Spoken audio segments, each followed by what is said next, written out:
धन्यवाद सभा संचालक महोदय। सबसे पहले ऊपर मत चलिए, चलिए हटिए भाई, समय मत बोलो। धन्यवाद सभा संचालक महोदय।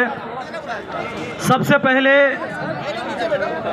यहाँ पर आए हुए जितने भी हमारे क्रांतिकारी साथी हैं, भाई आप एक साधारण व्यक्ति नहीं, आप क्रांतिकारी हैं। अगर आप क्रांतिकारी नहीं होते तो अपने घर से निकलकर यह दिल्ली का ऐतिहासिक जगह जहां से हम बहरी और गूंगी सरकार को सुनाने का काम करते, आप घर से निकलकर नहीं आते।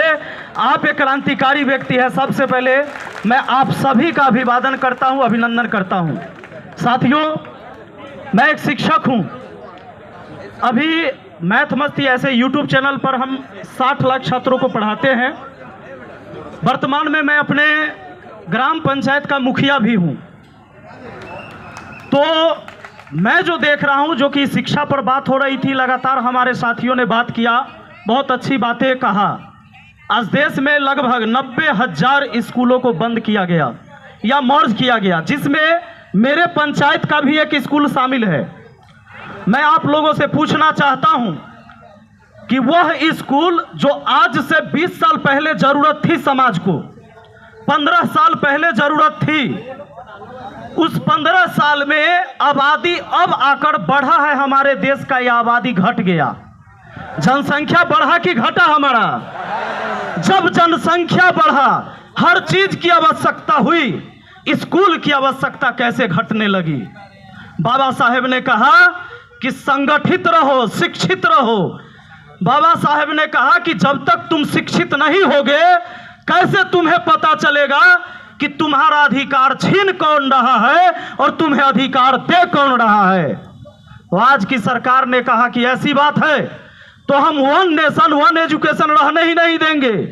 हमारे देश में, देश तो एक है लेकिन शिक्षा व्यवस्था एक नहीं है। अमीरों, अधिकारी, नेता, इसका बाल बच्चा पढ़ता है दूसरा सिलेबस, और गरीब, किसान, मजदूर, पिछड़ा, इसका बाल बच्चा पढ़ता है दूसरा सिलेबस। आप एनसीईआरटी सुने हैं कि नहीं सुने हैं? और सरकारी स्कूल का सिलेबस अलग है, प्राइवेट स्कूल का सिलेबस अलग है कि एक है? बताइए आप लोग। तो जब शिक्षा व्यवस्था ही अलग है, जब इस देश में समान शिक्षा नहीं मिल रहा है, तो फिर समान मौका कहां मिला? समान प्रतिस्पर्धा कहां हुआ? कैसे मिलेगा अवसर हमें? आज जो भी बच्चे नीट की तैयारी करते, जिनको डॉक्टर बनना है, भाई इंजीनियर बनना है, किसी को यूपीएससी निकालना है, किसी को बीपीएससी निकालना है, बच्चे तैयारी करते हैं, ग्रेजुएट तो हो जाते हैं, लेकिन जब वो अपने प्रतियोगी परीक्षा में बैठते हैं तो उन्होंने जो ग्रेजुएशन तक अपनी पढ़ाई करी, उसमें से मुश्किल से 15 से 20% उस सिलेबस से प्रश्न पूछे जाते हैं। बाकी एनसीईआरटी का होता है, जो सीबीएसई बोर्ड में पढ़ाया जाता है। तो गरीब के बच्चे तो सरकारी स्कूल में पढ़ते हैं, वो तो एनसीईआरटी पढ़े नहीं। अब एनसीईआरटी उनको फिर से जाकर प्राइवेट कोचिंग में जाकर पढ़ना पड़ता है। अगर वो नहीं पढ़ते हैं, 10 साल 15 साल तैयारी करते करते थक जाते हैं, और हम सोचते कि हमारा बाल बच्चा के किस्मत खराब है, वह नौकरी नहीं हो रहा है, जबकि व्यवस्था खराब किया गया कि आपके बच्चों को अवसर नहीं मिल रहा है। इस बहुरंगीय शिक्षा व्यवस्था के खिलाफ हम लोगों को खड़ा होने की जरूरत है। और मैं तमाम साथियों को दिल से धन्यवाद देता हूं कि भाई हम क्या सोचते हैं कि भाई मेरे अकेले करने से क्या होगा, मेरे अकेले करने से क्या होगा, यही सोच के हम बदलाव नहीं ला पाते हैं। सत्ता बदलती है लेकिन व्यवस्था वही है।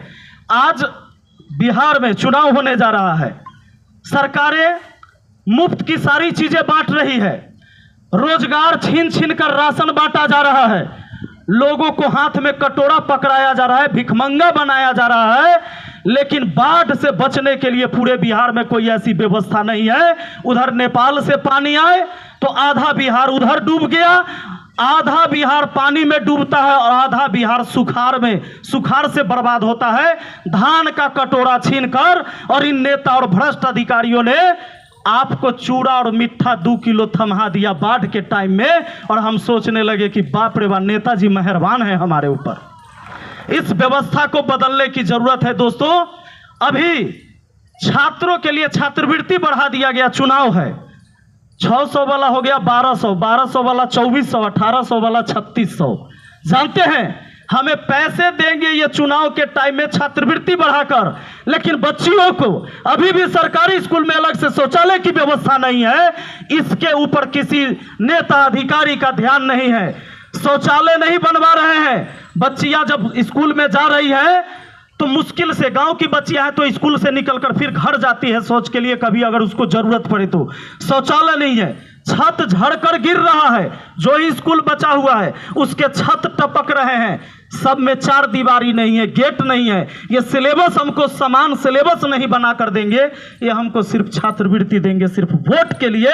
ऐसी शिक्षा व्यवस्था से कभी देश नहीं बदल सकता है दोस्तों। शिक्षा व्यवस्था अगर वन नेशन है तो वन एजुकेशन सबसे पहले चाहिए। सरकार की ऐसी कोई स्कीम नहीं है कि गरीब के बाल बच्चों को अमीर बना देगा। आप अगर गरीब हैं, आप मजदूर हैं, तो आपका आने वाला पीढ़ी भी मजदूर ही पैदा होगा जब तक समान शिक्षा नहीं मिलेगा। सिर्फ शिक्षा के बदौलत ही हम अपने परिवार के इतिहास को बदल सकते हैं, समाज को बदल सकते हैं। लेकिन यहाँ पर सरकार चाहती है कि आपके बाल बच्चा को ऐसा शिक्षा मिले कि आगे उसे अवसर ही ना मिले, वो किसी पद पर जा ही ना सके। और जब तक आप अशिक्षित रहेंगे, बेरोजगार रहेंगे, तो भेड़ बकरियों की तरह नेताओं के रैलियों में जाते रहेंगे। इस व्यवस्था को बदलने की जरूरत है। आप तमाम साथियों को हम फिर से धन्यवाद देते हैं कि मुझे भी यहाँ पर आकर 2 शब्द कहने का मौका मिला। तमाम साथियों को हम दिल से धन्यवाद देते हैं। हम हमेशा शुक्रगुजार रहेंगे और इस लड़ाई में, ये लड़ाई जहां तक लड़ी जाएगी, हम हमेशा आपके साथ हैं। तन मन धन से लगातार हम आपके साथ रहेंगे। बहुत बहुत धन्यवाद। जय हिंद, जय भारत, जय भीम, जय संविधान। Thank you. बहुत बहुत धन्यवाद।